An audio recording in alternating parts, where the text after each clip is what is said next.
Sir last week कोई class नहीं हुई।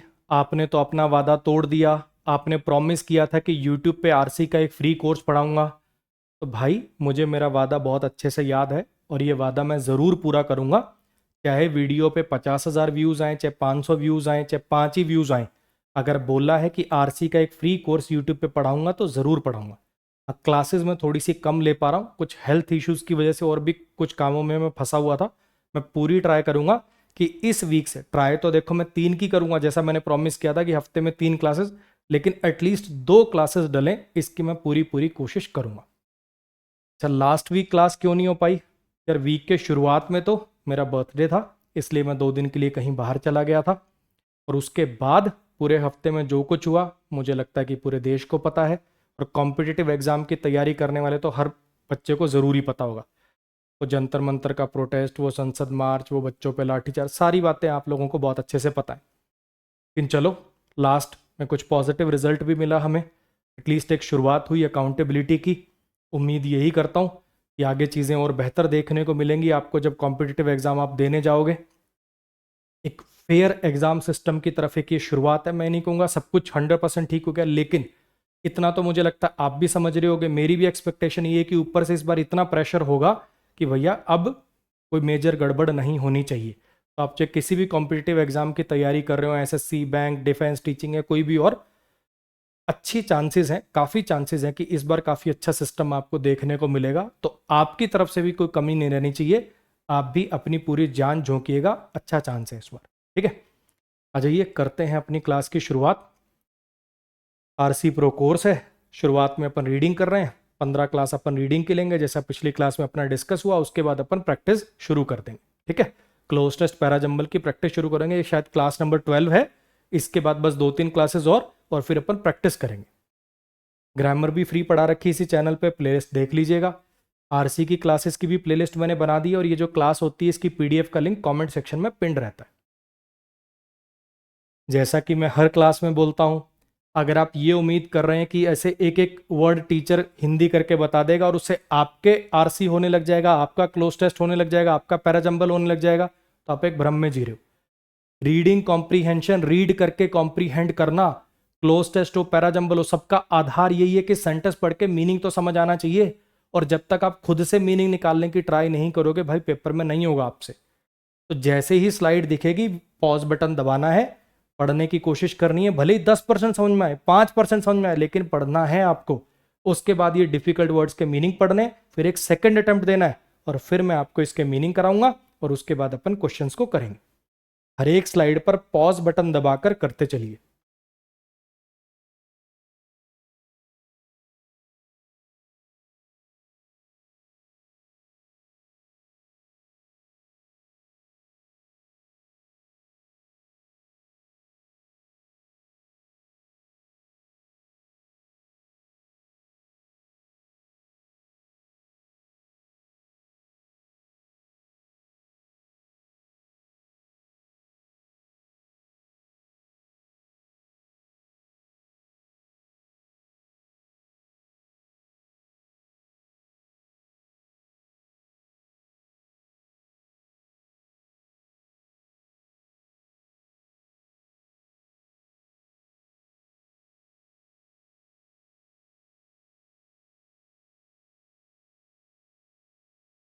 हाँ जी, उम्मीद करता हूं कि आपने पूरा का पूरा एडिटोरियल पढ़ लिया होगा। अपनी क्लास के मैक्सिमम एडिटोरियल जो अब होते हैं वो द हिंदू न्यूज़पेपर के ही होते हैं। ठीक है, अब पूरे की अगर मैं समरी की बात करूं तो किस बारे में अपना पूरा का पूरा आज का एडिटोरियल, ये जो इथेनॉल वाला ब्लेंडेड अपना पेट्रोल है। अच्छा, इस पॉलिसी में क्या क्या दिक्कतें हैं, किन चीज़ों पर मतलब अपना नेगेटिव पॉइंट्स कौन से हैं इस पॉलिसी के, उनमें क्या क्या चीज़ें चेंज करी जा सकती हैं जिससे इस पॉलिसी में बेस्ट आउटकम निकाला जा सके, इसके ऊपर अपना पूरा का पूरा आज का एडिटोरियल है। आओ जरा करते हैं शुरुआत। The Indian government's policy to continue producing E20 petrol at a cost higher than that of pure petrol when oil prices dip under 70 a barrel to compensate farmers adequately is deceptively well formulated proposition। थोड़ी लंबी line है।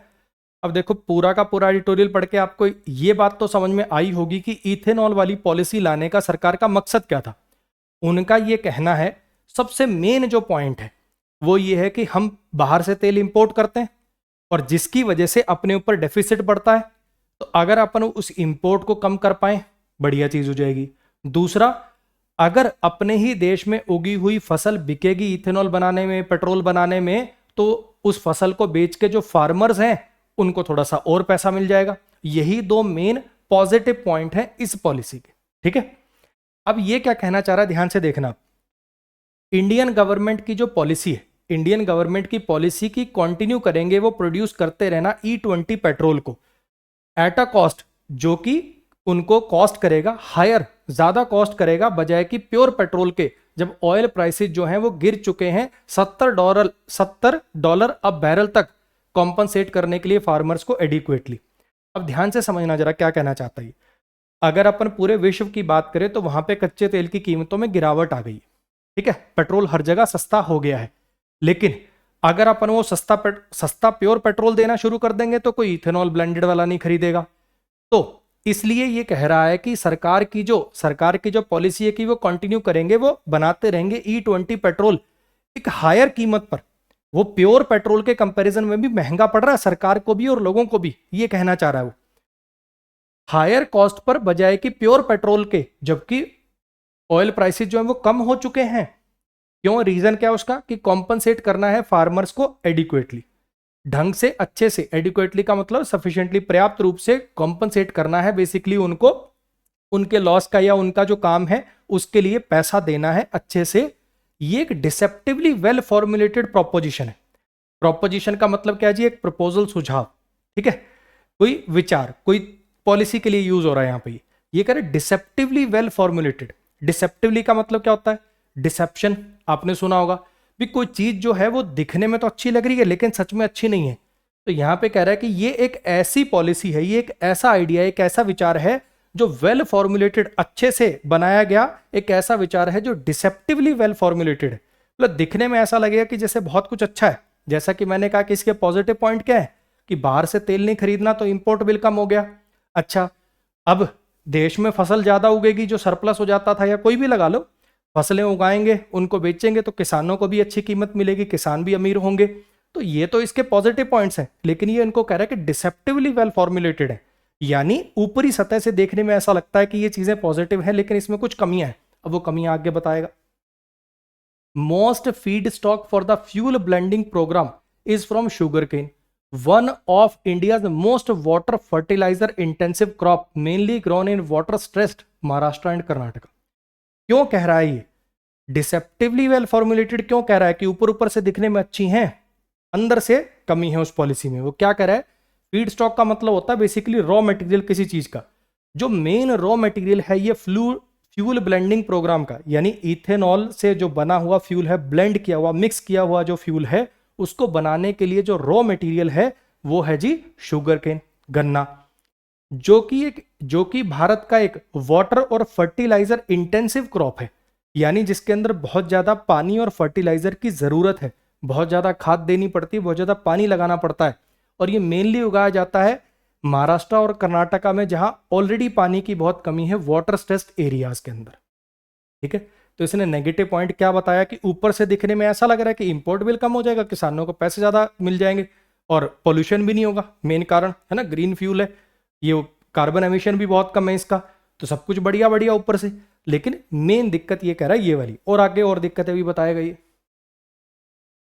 Whether the policies net economic benefit remains positive will depend on the gains from lower crude imports, environmental improvements and higher and rural incomes outweighing these additional costs। अब ये ध्यान से सुनना, ये क्या कर रहा है कि क्या ये जो पॉलिसी है, क्या ये जो पॉलिसी है इसका नेट इकोनॉमिक बेनिफिट पॉजिटिव होगा कि नहीं होगा। इस पॉलिसी से कोई overall final economic benefit positive में आएगा कि नहीं, ये इस बात पर निर्भर है। किस बात पर निर्भर है कि कितना फायदा होता है हमारा लोअर क्रूड इंपोर्ट से, जो हम कच्चा तेल बाहर से लेते थे उसका इंपोर्ट कम होने से जो फायदा होगा, एनवायरनमेंट पे कितना फायदा दिखता है, और रूरल इनकम, जो गांव देहात के लोगों की इनकम जो है, बेसिकली जो एग्रीकल्चर से इनकम होती है उनकी, उसमें बढ़ोतरी होना। ये जो तीनों चीजों से होने वाले फायदे हैं, अगर ये आउटवे कर दें, अगर ये बेसिकली ज्यादा अच्छा परफॉर्म कर दें, आउटवे को हिंदी में क्या कराइए, अधिक होना ही लिख रखा है, टू बी ग्रेटर और मोर इंपॉर्टेंट देन, बेसिकली हावी हो जाएं किस चीज पर, इन एडिशनल कॉस्ट के। एडिशनल कॉस्ट कौन सी भैया, एडिशनल कॉस्ट ये कि जहां पे पानी की कमी है, ऐसी जगह पर एक फसल उगाई जा रही है जिसमें पानी और फर्टिलाइजर बहुत ज्यादा लगने हैं, तो वो जो कीमत है, वो जो नेगेटिव पॉइंट है इसका, अगर उसको ये सारी चीजें ओवर आउटवे कर देती हैं, उस पर हावी पड़ जाती हैं, उसके कंपैरिजन में पॉजिटिव रिजल्ट देती हैं, तभी overall net economic benefit positive में आएगा। Efficiency also remains concern, efficiency भी एक कंसर्न है। कोई भी चीज अपन करते हैं वो एफिशिएंट होनी चाहिए, मतलब जिस काम के लिए कहेगी पॉजिटिव रिजल्ट देनी चाहिए। कैसे, अब ये बेसिकली आगे बता रहा है कि पैसा कैसे आता है ना, फ्लो बता रहा है, देखना। Consumers including people who are poorer than sugar cane farmers pay more at pump, oil marketing companies procure ethanol at administered price, distilleries by feedstock and only then do farmers receive higher prices. अब ये वाली line आपको अच्छे से समझ में तब आएगी जब आपने आगे की बातें पढ़ रखी होंगी। आगे आपने देखा इस पैसेज के अंदर ये क्या बात कर रहा है, इसने बातें वहां पे ये करी, इसने कमियां बताई। बेसिकली ये क्या कहना चाह रहा है कि अपन फार्मर्स की इनकम कैसे बढ़ाना चाह रहे हैं। फार्मर की इनकम कम है, किसान जो है वो गरीब है, उसके उसने आगे काफी सारे रीजन बताए कि भैया हार्वेस्ट के बाद या कोई मॉनसून वगैरह की वजह से फसल का नुकसान हो गया, तो वो वाले नुकसान, अच्छी मार्केट नहीं मिलती उनको, फसलें सड़ जाती हैं, ये वाली चीज़ों की वजह से उन पे ना काम करके हमने क्या कह दिया कि एक काम करो, आप ये फसलें उगाओ और इनके हम आपको ज़्यादा पैसे दे देंगे। नॉर्मल मान लेते हैं एग्जाम्पल के रूप में कि भैया 100 रुपये पर 10 किलो रेट है किसी फसल का, तो हम एक काम करेंगे, आपको 150 रुपये दे दिया करेंगे आगे से। ऐसा कोई मान लो उन्होंने सिस्टम बनाया, ये कहना चाह रहा है। तो इसने क्या कहा कि जो कंज्यूमर है, पेट्रोल खरीदने वालों की बात हो रही है, कंज्यूमर्स, जिसमें ऐसे लोग भी शामिल हैं जो कि गरीब हैं, इवन गन्ना उगाने वाले किसानों से भी। ये कहना चाह रहा है कि बेसिकली ये उस पॉलिसी की कमी बताना चाह रहा है। पॉलिसी क्यों, मतलब मेन पॉइंट क्या थे उसके, मेन पॉइंट था इंपोर्ट बिल घट जाएगा, दूसरा था कि एनवायरमेंट फ्रेंडली है, तीसरा जो सबसे मेन कारण बताया जा रहा है वो कह रहा है कि किसानों की आमदनी को बढ़ाना। अब किसी की आमदनी बढ़ाने के लिए आप बेसिकली सफर करा रहे हो ऐसे लोगों को जो किसानों से भी गरीब है। कंज्यूमर्स जिनमें शामिल हैं ऐसे लोग जो गरीब हैं, किस शुगर केन मतलब गन्ना उगाने वाले किसानों से भी जो गरीब हैं, वो ज्यादा पे करेंगे पेट्रोल पंप पे, पंप के ऊपर उनको ज्यादा पैसे पे करने पड़ रहे हैं। अच्छा जी, ऑयल मार्केटिंग कंपनीज पंप पे ज्यादा पैसे पे करते हैं, और फिर क्या करती हैं, जो ऑयल मार्केटिंग कंपनीज हैं वो प्रोक्योर करती हैं, ऑब्टेन करती हैं, हासिल करती हैं इथेनॉल को एडमिनिस्टर्ड प्राइस पर, जो एक रेट तय किया गया है उस पर इथेनॉल को लेती हैं। अच्छा, इथेनॉल कहाँ बनता है, डिस्टिलरी में बनता है। डिस्टिलरी जो है वो रॉ मटेरियल को खरीदती हैं, यानी गन्ने वगैरह को खरीदती हैं हायर रेट पर, तब जाके फार्मर्स को हायर प्राइस मिलता है। ये बेसिकली इसने चेन बताई है पूरी।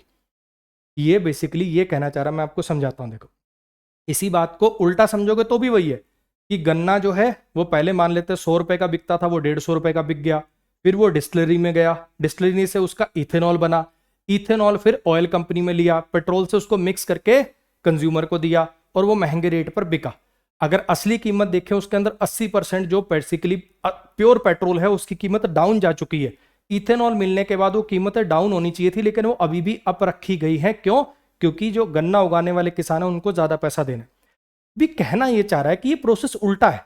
इसमें सारा कैसे चल रहा है कि बेसिकली कंज्यूमर ज्यादा पैसे देगा, फिर वो जो कंपनियां हैं वो डिस्टिलरी को ज्यादा पैसे देंगी, डिस्टिलरी किसानों को ज्यादा पैसे देगी, ऐसे चल रहा है सारा। अल्टीमेट गोल जब किसानों की ही आमदनी बढ़ाना है तो उसको और तरीके से भी बढ़ाया जा सकता था, इसके लिए पूरी चेन चलाने की जरूरत नहीं है, ये कहना चाह रहा है। अब उसको, जैसा कि मैंने कहा, वो वाली लाइन ना, पता है सिर्फ ये पढ़ के नहीं समझ में आएगी आपको जो मैं कहना चाह रहा था, ये वाली बात, कि इसमें आपको नहीं समझ में आएगा कि ये कहना क्या चाह रहा है, कि इस ताम झाम की जरूरत नहीं है अगर आपका अल्टीमेट मकसद किसानों की इनकम को बढ़ाना ही है। वो वाली बातें आपको इस पैराग्राफ से समझ में आएंगी। Higher feed stock prices also do not address most reasons farmers have lower incomes, जैसे कि post harvest losses and limited market access. ये जो हायर फीड स्टॉक प्राइसेस है ना, रॉ मटेरियल यानी गन्ने वगैरह जो इथेनॉल बनने में लगते हैं, इनकी कीमत हाई कर देना, इनके हायर जो प्राइसेस हैं वो एड्रेस नहीं करते, यानी वो सॉल्व नहीं करते जो मेन रीजन है, जो ज्यादातर रीजन है फार्मर्स की कम इनकम का। जैसे कि हार्वेस्ट के बाद, कटाई के बाद होने वाले नुकसान, कोई स्टोरेज ना होना, मार्केट पास ना होना, है ना, इसके बाद जो होने वाले जो नुकसान है उनको ये चीज एड्रेस नहीं करती है, इससे ये चीजें सॉल्व नहीं हो रही हैं क्रूशली। और जो एक और इंपॉर्टेंट पॉइंट है, कह रहा है if the government rewards only unit of ethanol irrespective of feedstock, the policy will favor whichever feedstock has the largest installed base, जो कि है शुगर केन। इसने आगे भी बहुत इस चीज को बहुत खींचा है। कह रहा है एक और मेन पॉइंट पर ध्यान देने की जरूरत है, क्रूशली एक बहुत इंपॉर्टेंट पॉइंट है कि अगर गवर्नमेंट रिवार्ड करेगी एवरी यूनिट ऑफ इथेनॉल, अगर गवर्नमेंट ये कहे कि इथेनॉल से मतलब है हमें, इथेनॉल बनाने में जो भी फसलें आएंगी आप किसी भी फसल से बनाओ हमें मतलब नहीं है, इथेनॉल बना के अगर आप दे रहे हो तो आपको हम एक्स्ट्रा, आपकी इनकम बढ़ जाएगी इथेनॉल बनाने वाली फसलों से। तो अगर गवर्नमेंट रिवार्ड करेगी, यानी गवर्नमेंट पैसा ज्यादा देगी इथेनॉल के बेस पर कि कहीं से आपने बनाया हो हमें मतलब नहीं है, irrespective of the feed stock, कहीं से बनाओ इथेनॉल पर ज्यादा पैसा देंगे हम। तो पॉलिसी फेवर करेगी विच एवर फीड स्टॉक, उस रॉ मटेरियल को, उस फसल को जिसका लार्जेस्ट इंस्टॉल्ड बेस होगा। यानी इंस्टॉल यहां पे कोई बेस वेस मशीन मत सोच लेना, लार्जेस्ट इंस्टॉल्ड बेस का मतलब है जो चीज ज्यादा प्रोड्यूस हो रही है, जो कि है गन्ना। ये बातें और अच्छे समझ में आएंगी, अगली लाइन और देखो। Instead the objective should include resource efficiency and food security, बल्कि हमारा मकसद ये होना चाहिए था, ऑब्जेक्टिव ये होना चाहिए था कि रिसोर्सेज को अच्छे से यूज किया जाए और फूड सिक्योरिटी का भी ध्यान रखा जाए। State could invest irrigation and logistics, state जो सरकार है वो इन्वेस्ट कर सकती है, पैसा लगा सकती है इरिगेशन में, लॉजिस्टिक्स में, और इंस्टीट्यूट रेवेन्यू शेयरिंग अरेंजमेंट में with ethanol producers and cooperatives. अब फिर भी आपको ये बात समझ में नहीं आई होगी, ये बात आपको मेन जाके समझ में आएगी यहां पे। जैसा कि इस वाले के अंदर इसने कहा कि इंडिया ने एनकरेज किया है मेज और ग्रेन बेस्ड डिस्टिलेशन को। अब गन्ने के साथ दिक्कत क्या है मेरे भाई, गन्ने के साथ दिक्कत ये है उसमें पानी बहुत ज्यादा लगता है, फर्टिलाइजर बहुत ज्यादा लगता है, और हमारे देश में जगह जगह पानी की हो रही है कमी। तो यहां पर ये कहना चाह रहा है, ये बेसिकली पॉलिसी की आपको कमियां गिना रहा है शुरुआत से। एक बार देखना जरा शुरू से, यहां से इसने शुरू किया। इसने कहा कि भारत सरकार की पॉलिसी है कि E20 पेट्रोल हम तो बनाते रहेंगे, चाहे प्योर पेट्रोल की कीमत काफी कम हो गई। अगर सिर्फ ये इथेनॉल का सिस्टम होता ही ना, तो फिलहाल अगर पहले अपन 100 रुपए लीटर पेट्रोल लेते थे तो आज की डेट में लगभग 90 रुपए ले रहे होते, लेकिन फिर भी वो चीज नहीं की जा रही है क्योंकि अब ये पूरा ढांचा तैयार हो गया है। किसानों को भी बोल दिया गया कि भैया गन्ना या ऐसी फसलें उगाओ जिनसे इथेनॉल बनाया जा सके, है ना, उनको अपन हम ज्यादा पैसे देंगे, तो उनको ढंग से कंपनसेट किया जा सके, उनको जो प्रॉमिस किया गया वो पैसा दिया जा सके, इसलिए E20 चलता रहेगा।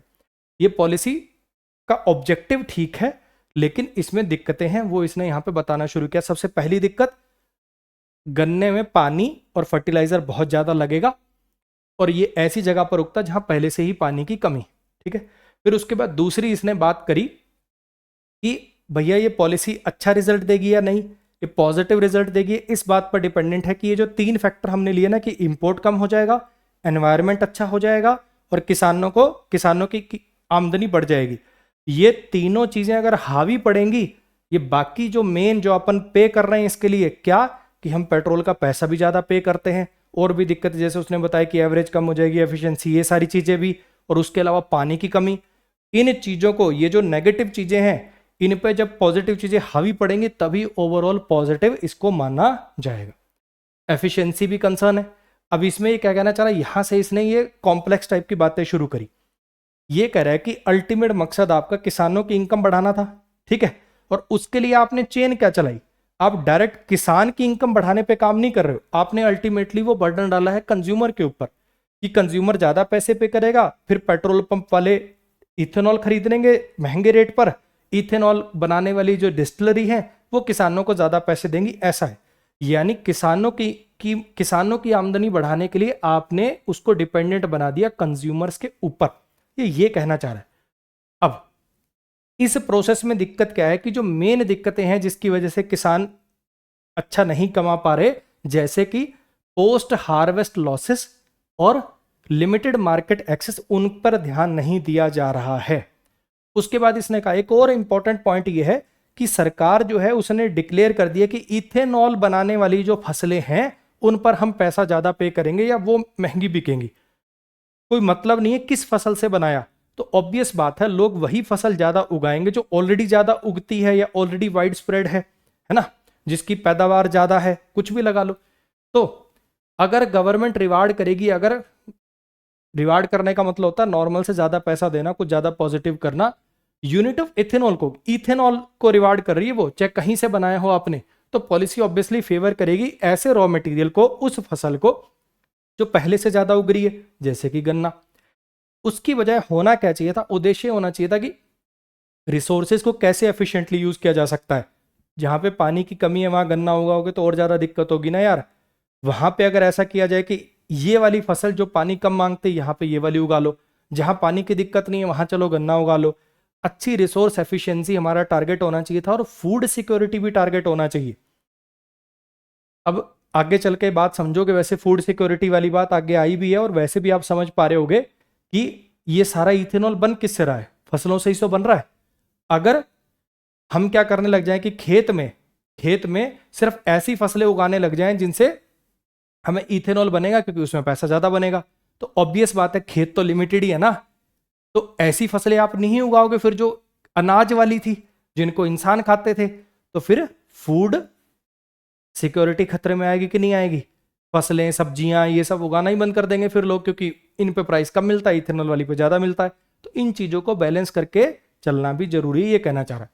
सरकार को इन्वेस्ट करना चाहिए इरिगेशन में, लॉजिस्टिक्स में, और and institute revenue sharing arrangement. और होना क्या चाहिए, बजाय कि ये करने के कि कंज्यूमर पे लोड डाल दिया, रेवेन्यू शेयरिंग होनी चाहिए कि जितना प्रॉफिट आएगा उस हिसाब से शेयर बटेगा इथेनॉल प्रोड्यूसर्स और कोऑपरेटिव सोसाइटीज के अंदर। किसानों की कोऑपरेटिव सोसाइटीज वगैरह होती हैं, आपको पता होगा। हाँ जी, इंडिया हैज एनकरेज्ड, भारत ने एनकरेज किया है, मेज and grain based distillation capacity has expanded rapidly, periodically allowed ethanol to be produced from food corporation surplus and damaged rice holdings, and has supported commercial plants using agricultural residues such as rice straw under Ministry of Petroleum and Natural Gas schemes। पूरी एक ही line है। भारत सरकार ने encourage किया है मक्के को, मेज को, और ग्रेन बेस्ड डिस्टिलेशन कैपेसिटी, और इसकी वजह से कह रहा है भारत सरकार ने एनकरेज किया मेज को, और ग्रेन पर बेस्ड डिस्टिलेशन कैपेसिटी जो है वो एक्सपेंड हुई है रैपिडली। इथेनॉल सिर्फ गन्ने से नहीं बनता, और चीज़ों से बनता है, मक्के से बनता है, बाजरे से बनता है, ज्वार से बनता है, उनकी ये बातें कर रहा है। मक्के को भारत सरकार ने, भारत ने एनकरेज किया है, और ये जो ग्रेन बेस्ड, अनाज बेस्ड जो डिस्टिलेशन कैपेसिटी है वो एक्सपेंड हुई है बहुत ज़्यादा। पीरियोडिकली अलाउड, और बीच बीच में अलाउ किया जाता है कि इथेनॉल बनाया जाए फूड कॉरपोरेशन के सरप्लस से। अब आपने सुना होगा बहुत सारे स्टेट्स में क्या होता है, किसानों को एक बेसिक अमाउंट मिल पाए उसके लिए सरकार भी अनाज खरीदती है किसानों से, ठीक है। अब क्या किया, मान लो सरकार ने खरीद तो लिया, अब खरीदती तो सरकार इसलिए है कि वो आगे सस्ते रेट में गरीबों को बांटा जा सके। लेकिन आपने ऐसी दुनिया जहान की न्यूज़ सुनी होंगी, आप में से काफ़ियों ने तो लाइफ में देखा भी होगा कि अनाज का जब भंडार होता है, अब उसकी प्रॉपर स्टोर है नहीं, वहाँ पे कोई बारिश आ जाए, कुछ भी आ जाए, अनाज सड़ रहा है बुरी तरह, आपने ऐसी न्यूज़ वगैरह बहुत ज़्यादा देखी होंगी। तो ऐसा अनाज जो सरप्लस है, मतलब बांटने के बाद सरकार के पास बच गया, जो सड़ेगा ही, खराब ही होगा, उससे इथेनॉल बनाना भी बीच बीच में पीरियोडिकली कभी कभार अलाउ किया जाता है। और डैमेज्ड राइस होल्डिंग, जो राइस जमा कर रखा था, जो खराब हुई हुई राइस है, उससे भी बन सकता है, क्योंकि उसको तो कोई खाना तो है नहीं किसी ने, उसने तो सड़ना ही है, तो उससे इथेनॉल बना से जा सकता है। And has supported commercial plants, और इसने सपोर्ट किया कमर्शियल प्लांट्स को, क्या यूज करके, यूजिंग एग्रीकल्चरल रेजिड्यूज, एग्रीकल्चरल के जो अवशेष होते हैं उनको यूज करके भी अपन इथेनॉल वगैरह बना रहे हैं, जैसे कि राइस स्ट्रॉ। अब देखा है कभी चावल खेत में या अनाज कोई भी, मैक्सिमम जो होते हैं वो देखो ऐसे डंडी सी होती है, ऊपर एक ऐसे लगते हैं, चावल हो चाहे कोई भी गेहूं, ऐसे लगते हैं, ठीक है।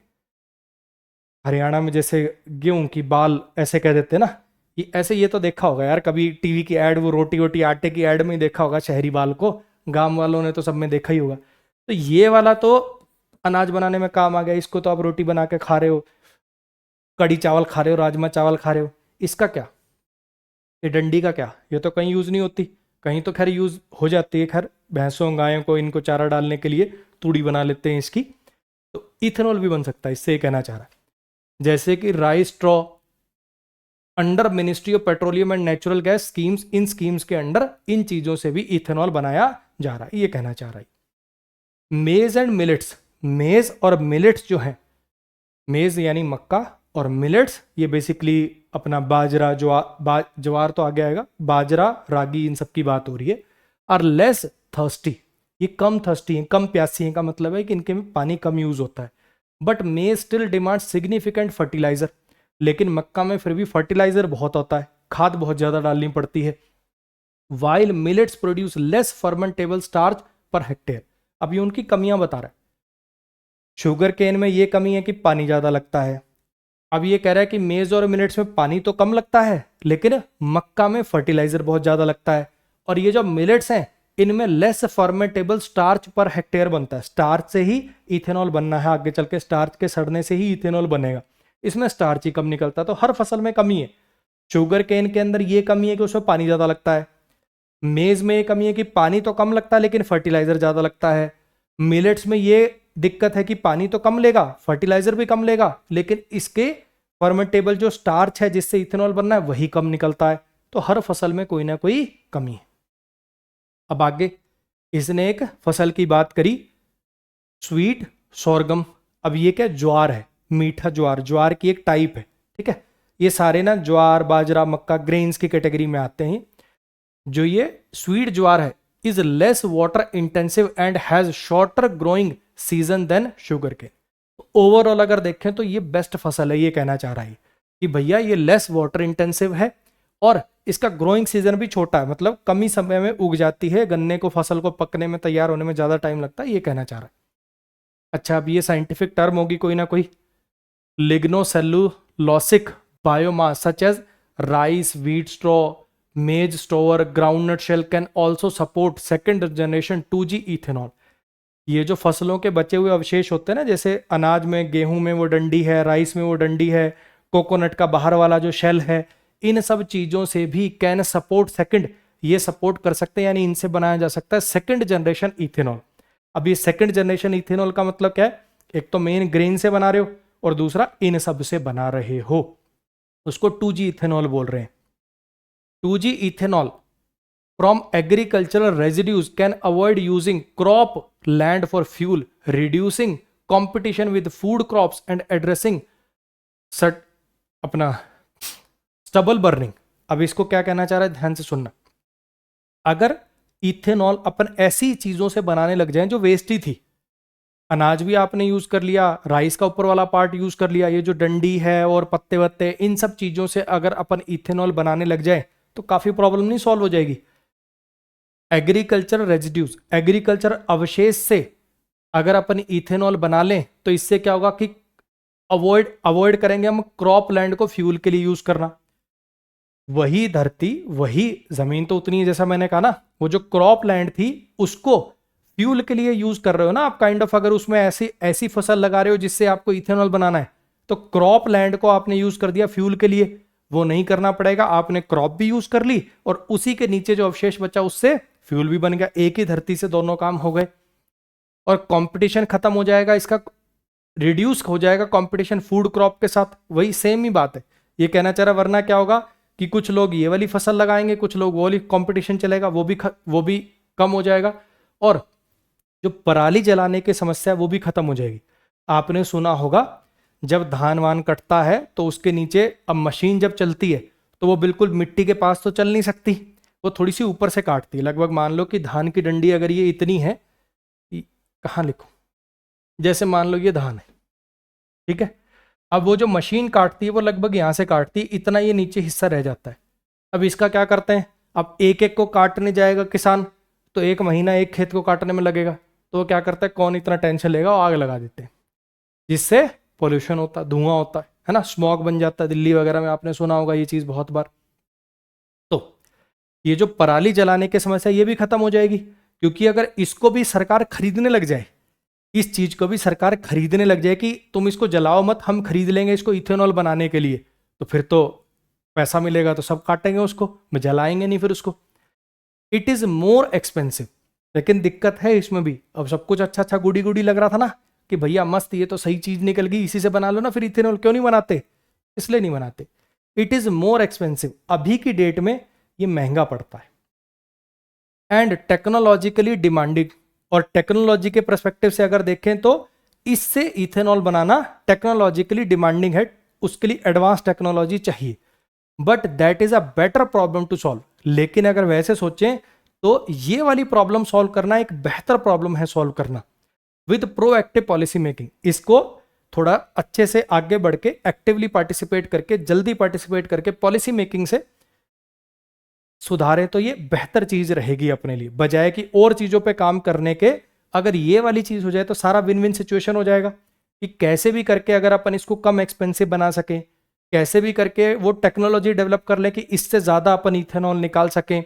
अगर पॉलिसी मेकिंग से एडवांस में स्टेप लेके अगर अपन सॉल्व करें तो ये बेहतर प्रॉब्लम है सॉल्व करने के लिए, यानी इसको सॉल्व करना एक अच्छा ऑप्शन है अपने लिए। थोड़ा सा लंबा है मुझे लग रहा है आज का एडिटोरियल। चलो लास्ट स्लाइड आ गई, आ जाओ। द गवर्नमेंट कुड पे अ प्रीमियम फॉर इथेनॉल, सही है ना? हाँ। द गवर्नमेंट कुड पे a premium for ethanol produced from residues, subsidize equipment and infrastructure to collect and store crop residue, facilitate contracts between aggregators and distilleries, and provide viability gap funding and offtake agreements। ये आपके लिए थोड़ी सी मुश्किल line रही होगी। Government जो है एक प्रीमियम दे सकता है, प्रीमियम पे कर सकता है उस इथेनॉल के लिए जो बना हो रेजिड्यू से। ये कहना चाह रहा है कि अगर आप इस चीज को प्रमोट करना चाहते हो, आप चाहते हो कि ज्यादा लोग इस काम को करें, तो गवर्नमेंट ये कर सकती है, अगर आपने गन्ने से इथेनॉल बनाया तो मान लो 1 लीटर के हम आपको 50 रुपए देंगे, ठीक है?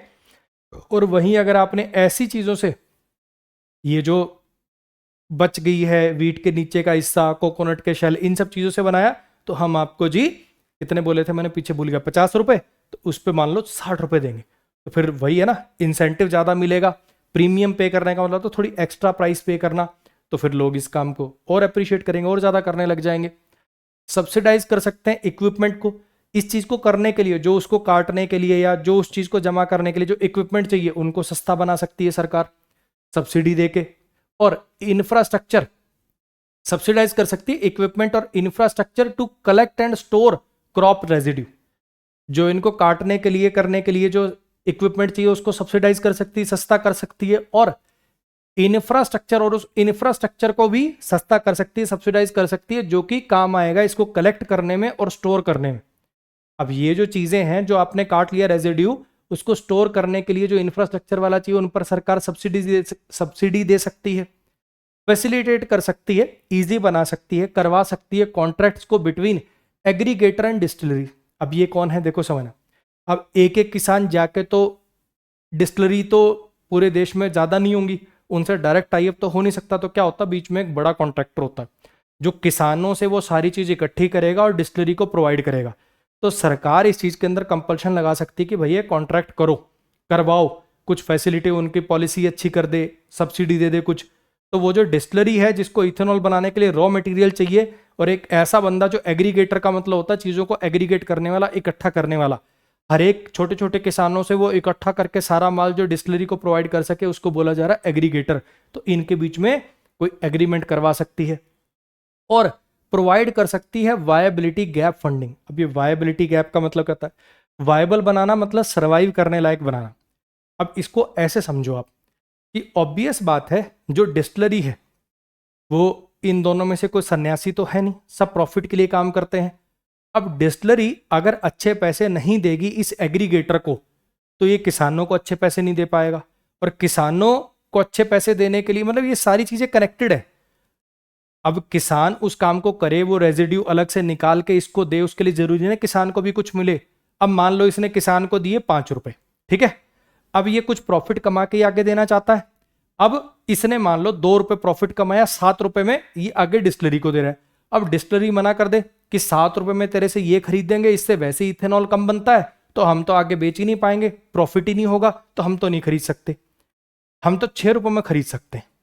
तो क्या हो सकता है, 1 रुपया सरकार डाल दे इसमें, कि ये तीनों चीजों के सर्वाइव करने के लिए कि डिस्टिलरी को भी प्रॉफिट हो जाए, एग्रीगेटर को प्रॉफिट हो जाए, किसान को प्रॉफिट हो जाए, ये चेन बन पाए, उसके लिए अगर कुछ डालना पड़े तो वायबिलिटी गैप, वो जो किसी चीज को वायबल बनाने के लिए, सर्वाइव कराने के लिए जो गैप क्रिएट है, वो जो प्रॉफिट वाला गैप है, उसकी फंडिंग कर सकती है, उसको बोला जा रहा है वायबिलिटी गैप फंडिंग।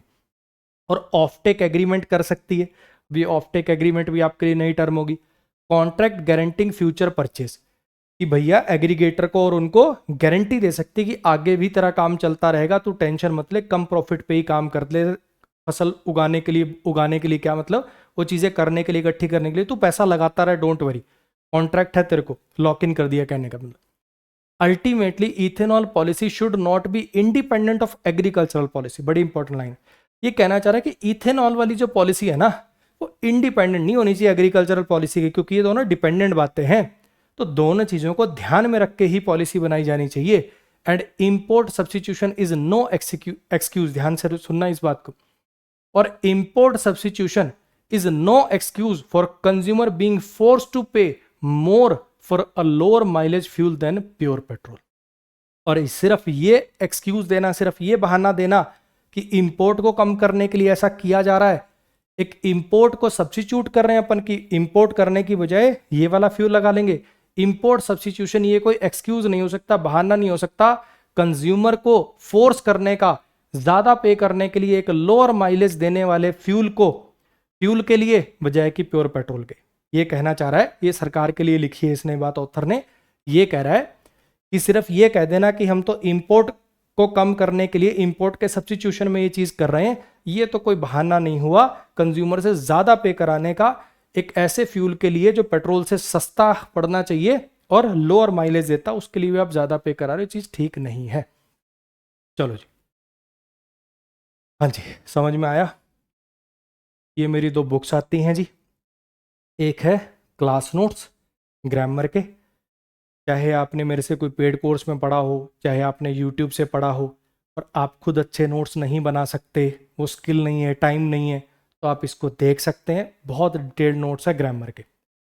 ये प्रैक्टिस की किताब है, जब आप प्रैक्टिस करना चाह रहे होते हैं, मैक्सिमम बच्चे मैं आपको बताऊं पेड कोर्स वाले भी इस बुक को लेते हैं। हालांकि वो सारे क्वेश्चन मैं पेड कोर्स में भी कराता हूं, लेकिन बहुत बच्चे ऐसे होते हैं जिनको ना फील बुक से ही आती है, एक टारगेट सा बना लेते हैं ना कि अच्छा ये इतने क्वेश्चन है, रोज के 50 करूंगा, टिक लगाना, हाईलाइट करना, उससे उससे उनको एक हाई मिलता है, उससे एक थोड़ा सा डेडिकेशन आता है। इसलिए जो पेड कोर्सेज भी लेते हैं मैक्सिमम बुक्स साथ में प्रैक्टिस के लिए परचेज करते हैं, इसमें चैप्टर वाइज प्रैक्टिस भी, मिसलिनियस भी। और हर टीचर को अपनी किताब बेस्ट ही लगती है, मेरी नज़र में ये बेस्ट है, लेकिन डिसाइड आप लोग करिए कि आपको इनकी ज़रूरत है कि नहीं, कैसे, सैम्पल पीडीएफ देख के। इसी वीडियो के डिस्क्रिप्शन, मेरी हर यूट्यूब वीडियो के डिस्क्रिप्शन में आपको इन दोनों बुक्स की सैम्पल पीडीएफ का लिंक मिल जाएगा, दोनों के पहले पहले चैप्टर हैं। अब देखो, तसल्ली करो, अगर आपको लगे कि हाँ भैया अच्छी बुक्स हैं, मेरे काम की हैं, तो लीजिए, वरना नहीं। इस बुक पे मैं काम कर रहा हूँ भाई, ये आरसी की जितनी क्लासेस हो रही हैं, साथ में प्रैक्टिस वाली भी बहुत सारे क्लोज पैराजंबल, आरसी की प्रैक्टिस, इसका एक कॉम्बिनेशन तैयार करूँगा, जब पूरी हो जाएगी तो आपको बता दूँ। तो अपन करेंगे जी क्वेश्चंस, जो कि पहले आप करेंगे, जल्दी सी कॉपी में 1 से 10 तक नंबरिंग कर लीजिए, आंसर मार्क करेंगे, देखेंगे आज आपके कितने ठीक होते हैं। मैं आगे आगे स्लाइड्स करूंगा, आप अपना आंसर फाइनलाइज करते रहना, फिर मैं डिस्कस करूंगा।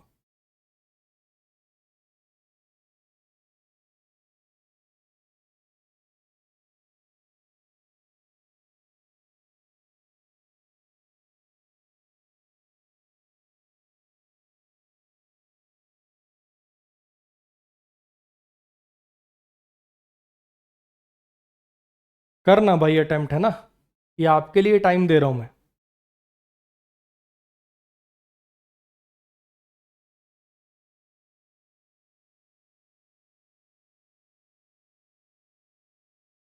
पॉज कर लेना, है ना, इतना जल्दी आपसे हो नहीं पाएगा, पॉज कर लेना।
हाँ जी, करें जी डिस्कस, आ जाओ। Which of the following is mentioned as a major drawback of sugarcane cultivation? Sugarcane गन्ने की जो कल्टीवेशन है उसको लेके जो सबसे मेजर ड्रॉबैक है कौन सा है, मतलब उसमें कमी कौन सी है, शुगर केन कल्टीवेशन की सबसे नेगेटिव कमी क्या बताई गई?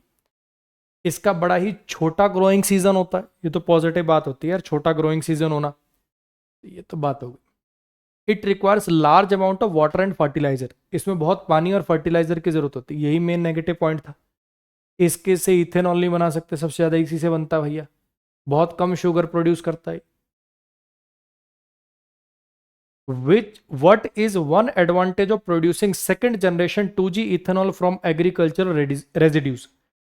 2G इथेनॉल पढ़ा अपन ने, जो एग्रीकल्चरल अवशेष जो रेजिड्यूज से बची खुची चीजों से बनता है, उसका एडवांटेज क्या है?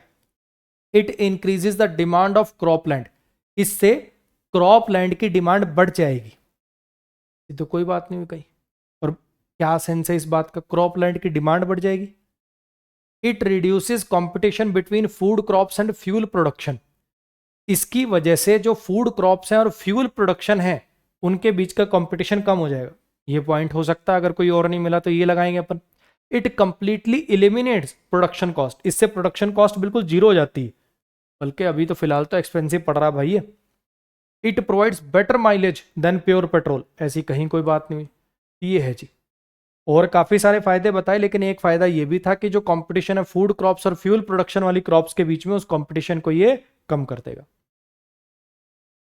According to the passage which of the following is not mentioned as a limitation of sugarcane as an ethanol feedstock?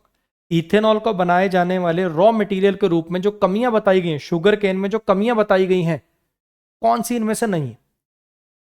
क्या क्या कमियां बताई गई हैं? पानी बहुत ज्यादा लगता है, हाँ ये कमी तो बताई गई है शुगर केन में। फर्टिलाइजर बहुत ज्यादा लगता है, हाँ जी ये कमी भी बताई गई है। It is mainly cultivated in water stressed areas, हाँ जी ये कमी भी बताई गई है। It produces less फर्मेटेबल starch per hectare then millets, ना जी उल्टा है। स्टार्च ये सब तो ठीक है, इसका सबसे बढ़िया स्टार्च वगैरह तो, लेकिन बस दिक्कत इसके अंदर ये वाली सारी दिक्कतें हैं, ये एज अ कोई दिक्कत यहां पर पेश नहीं करी गई है। Which of the following best capture the central argument of the passage? मतलब जो मेन तर्क ऑथर देना चाह रहा था, जो मेन आर्ग्यूमेंट देना चाह रहा था पूरे पैसेज के थ्रू, वो क्या है? India should immediately discontinue ethanol blending programme because it harms consumer, India को इमीडिएटली बंद कर देना चाहिए इस चीज को, ऐसा कहना चाहता है ऑथर। वाइल इथेनॉल ब्लेंडिंग है स्ट्रेटेजिक बेनिफिट, अगर देखें जबकि इथेनॉल ब्लेंडिंग के स्ट्रेटेजिक बेनिफिट तो हैं, करंट पॉलिसी जो है better account for resource efficiency and agricultural sustainability and consumer welfare, the current policy should better account. Overall तो अगर ऊपर ऊपर से देखें तो ये कह रहा है कि स्ट्रेटेजिक बेनिफिट तो है, लेकिन जो करंट पॉलिसी है उसमें सुधार की जरूरत है। किन चीजों को ध्यान में रखने की जरूरत है? कि रिसोर्स एफिशिएंसी पर ध्यान देने की जरूरत है, एग्रीकल्चर सस्टेनेबिलिटी पर ध्यान देने की जरूरत है, और कंज्यूमर को भी ध्यान में रखने की जरूरत है। Government should replace all sugarcane cultivation with millet cultivation to ensure food security, government को रिप्लेस कर देना चाहिए सारी शुगर केन मतलब शुगर केन कल्टीवेशन को बिल्कुल बंद कर देना चाहिए और मिलेट कल्टीवेशन को ही आगे बढ़ाना चाहिए। इंडिया के जो डिपेंडेंस है इंपोर्टेड क्रूड ऑयल पे can only be reduced through second generation ethanol, India के जो डिपेंडेंस है क्रूड ऑयल के ऊपर, उसको सिर्फ सेकंड जनरेशन इथेनॉल से ही ठीक किया जा सकता है। ये बातें मैं ये नहीं कहूंगा, कुछ हद तक ठीक है, लेकिन ओनली भी सिर्फ यही है और किसी चीज से नहीं हो सकता। क्यों? हाइड्रोजन से कुछ बना लें तब। और वो जो अब दिक्कतें हैं मेन इथेनॉल में, लेकिन क्या जो जनरल वाला इथेनॉल है वो ये काम नहीं करता क्या? उससे इंपोर्ट कम नहीं होता क्या? ये वाली सारी चीजें बहुत पार्शली मतलब 10% तक ही ट्रू है। पूरे का अपना आर्ग्यूमेंट, मेन आर्ग्यूमेंट ये था, ये कह रहा है कि वैसे स्ट्रेटेजिकली सोचे तो बेनिफिट्स हैं, लेकिन जो करंट पॉलिसी है उसमें बहुत सुधार की जरूरत है, उसमें इन चीजों पर ध्यान देने की जरूरत है। ऑथर डिस्क्राइब करता है गवर्नमेंट की पॉलिसी को as a deceptively well formulated proposition. क्यों? पूरा का पूरा अपना एडिटोरियल इसी बात पर बेस्ड था।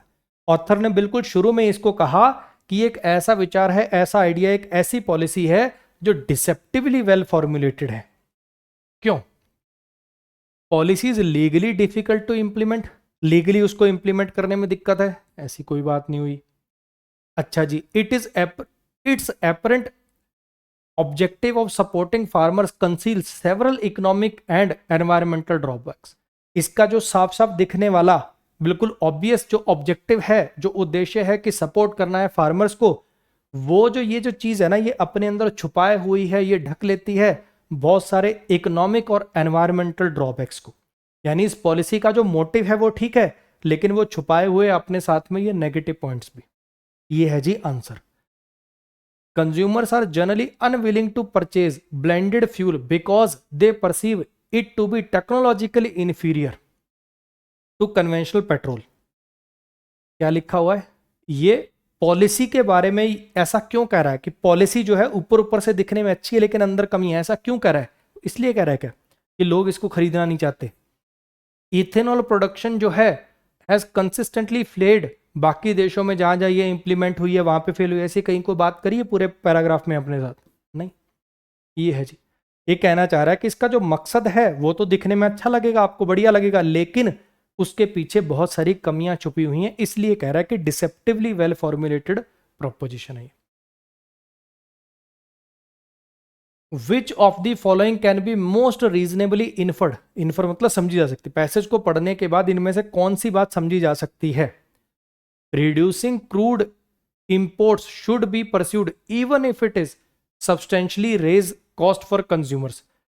क्रूड पेट्रोल का क्रूड इंपोर्ट को रिड्यूस करना परस्यू किया जाना चाहिए, चाहे कॉस्ट बढ़े कंज्यूमर के लिए तो भी। लास्ट लाइन में उसने लिखा है ना कि इंपोर्ट को सब्स्टिट्यूट करना कोई कारण नहीं है कि लोगों से आप एक्स्ट्रा पे कराओ जबरदस्ती का एक लो माइलेज फ्यूल के लिए। इसके तो खिलाफ है, इस चीज के तो खिलाफ है ऑथर, इसके तो बल्कि बिल्कुल उल्टा सोचता है वो। Agricultural and energy policies should be designed in isolation to achieve sector specific objective. ये कह रहा है कि एग्रीकल्चर की और एनर्जी पॉलिसी जो है वो बिल्कुल अलग अलग आइसोलेशन में एक दूसरे से अलग अलग डिजाइन करी जानी चाहिए ताकि स्पेसिफिक सेक्टर ऑब्जेक्टिव आए। नहीं, वो तो कह रहा है कि एग्रीकल्चरल वाली और ये अपना फ्यूल पॉलिसी जो है ये इकट्ठी मिला के इनको करो क्योंकि एक दूसरे पर डिपेंडेंट है। Policy aimed at one objective may produce unintended consequences if the resources constraints are ignored. Food crops should never be used for industrial purpose.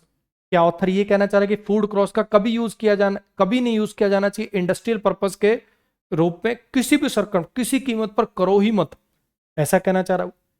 Main है जी आंसर आपका ये कह रहा है कि पॉलिसी जो कि जिसका उद्देश्य था कोई एक उद्देश्य पूरा करना, वो कई बार अनइंटेंडेड मतलब जानबूझकर नहीं लेकिन गलती से कुछ नेगेटिव कॉन्सिक्वेंसेस पैदा कर देती है अगर रिसोर्स कंस्ट्रेंट्स का ध्यान ना रखा जाए। कि आपने एक पॉलिसी बनाई कि किसानों को फायदा होगा, इंपोर्ट कम होगा, एनवायरनमेंट पर कम इंपैक्ट आएगा, पोल्यूशन कम होगा, अच्छी बात है, लेकिन इस पॉलिसी को बनाते समय इन बातों पर ध्यान नहीं रखा गया कि भैया पानी, फर्टिलाइजर, इन चीजों की तो दिक्कत है। रिसोर्सेज के कंस्ट्रेंट पर जब ध्यान नहीं देते हो आप तो एक पॉलिसी जो किसी एक उद्देश्य से बनाई गई थी वो दूसरे चीजों पर नेगेटिव प्रभाव डाल देती है।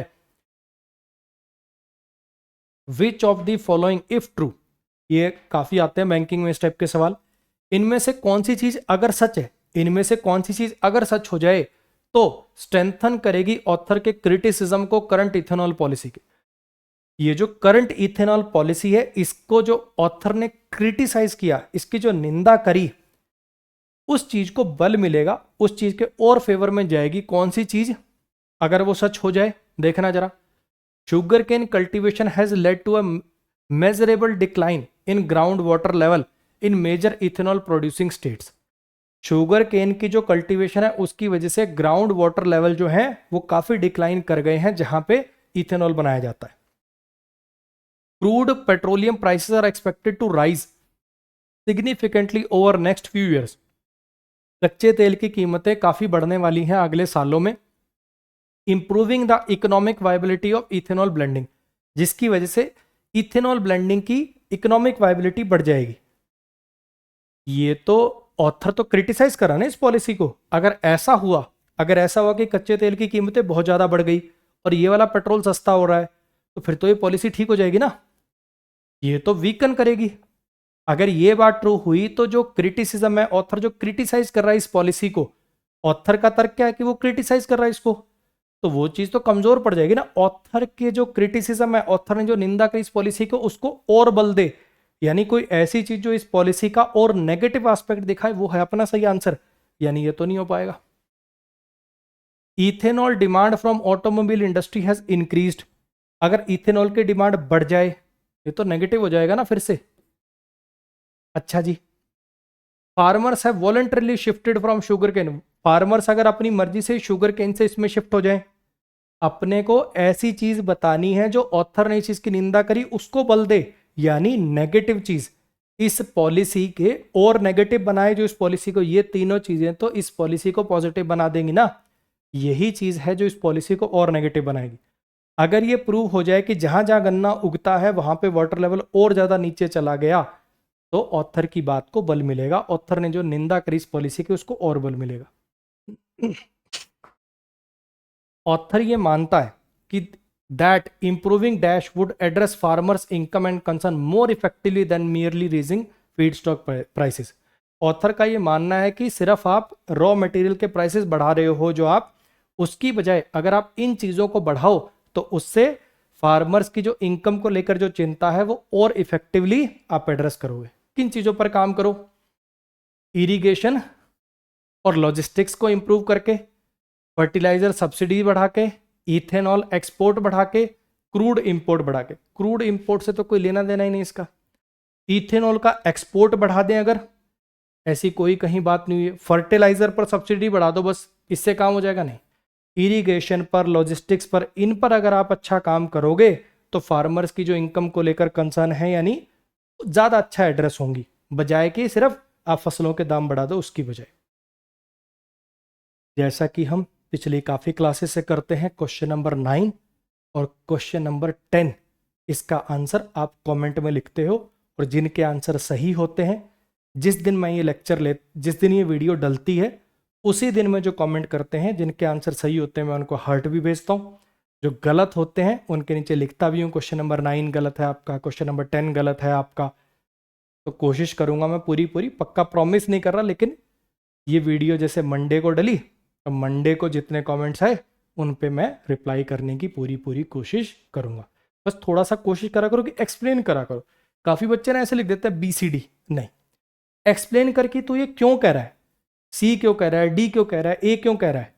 ऐसे ही इसके अंदर अगर आप कोई आंसर दे रहे हो तो उसको थोड़ा सा एक्सप्लेन करो कि ये क्यों कह रहे हो आप।